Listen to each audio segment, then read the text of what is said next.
უძინართ ამზის თემაც რაც იყო და მაშინ რომ იღებდა ამ ფილმს. ხო, მაშინ გარემო სხვა იყო და ესეთი ტიპები ვინც იყვნენ თემურის მამაჩემი ამათ ძალიან კარგად იცნობდა ესეთ ხალხს. მე შეიძლება არ მქონდა შეხება, მაგრამ თვითონ იცნობდა ესეთ ადამიანებს, ხო? თვითონაც ძალიან ბევრი შრომა იმისთვის, რომ თავი დაემკვიდრებინა და ამიტომ ეს სისტემას მიღმა დარჩენილი ადამიანები და ეს მათი ცხოვრება, ეს იყო ყოველდღიური ჩვენი ცხოვრების რეალობა, როცა სახლში განიხილებოდა კასტინგი, სახლში განიხილებოდა, აი დაიწყო ფილმის გადაღება, მერე სხვა პერსონაჟები აერჩია, გააჩერა და ხელახლა დაიწყო ფილმის გადაღება.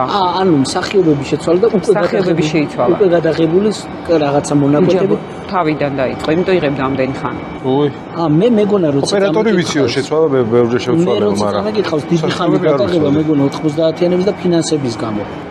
ფინანსების გამო უფრო საბჭოთა კავშირში კი რთული იყო, მაგრამ ნუ მაინც ქართული ფილმი გაფინანსებდა და რეზო ჩხეიძე იყო, რომელიც ძალიან კარგი მცოდნე იყო კინოსი და ძალიან კარგად ხედავდა ამ ახალგაზრდებს, ვის რა ნიჭი ქონდა და ვისთვის რა გზა შეიძლება გაეკვლიე, რაც აი თემურის აი ახალი ტალღა რო წამოვიდა, ესე ამათ ძალიან დაეხმარა.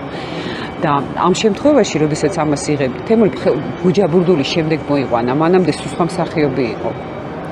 ამიტომ გუჯა ბურდული, რომელიც მისი მეგობარი იყო და თამაშობდა იმაშიც მეგობრების გადაფრენაშიც, შემდეგ მოიყვანა და შემდეგ გახდა მამა გუჯა. ამიტომ როგორი იყო თემური, ყო აი ამ შემოქმედებით ქაოსში ჩართული, სულ რაღაცა გადაღებების თემა, კოსტუმების და ეს სახში ირჩეოდა და ჩვენც აი ბავშვებით თემური იყო მთავარი პერსონაჟი ჩვენს ოჯახში. მინდა გითხრათ და დანარჩენები მოვდიოდით შემდეგ. ამიტომ ჩვენ ამ ყველაფერს მივყვებოდით და არის პერფექციონისტი და არ აქვს ესეთი რბილი ხასიათი ნამდვილად. ამიტომ იმ შემთხვევაში როგორც კი მის საქმეს ან მის ღირებულებებს რაღაცა ეხება, იყო აბსოლუტურად შეუვალი და ძალიან მინდა გითხრათ, რომ დიდი სიტყვებით ნამდვილად არ გამოირჩეოდა. ვაჟებთან უფრო მკაცრი იყო ხოლმე? არ იყო შვილებთან მკაცრი. არა. მკაცრი არ იყო.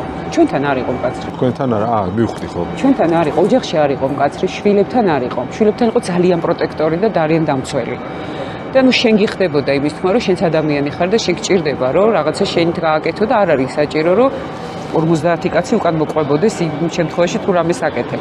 ბიჭებთან ძალიან ახლო ურთიერთობა აქვს და თითქმის ერთად დააკეთებენ ყველაფერს.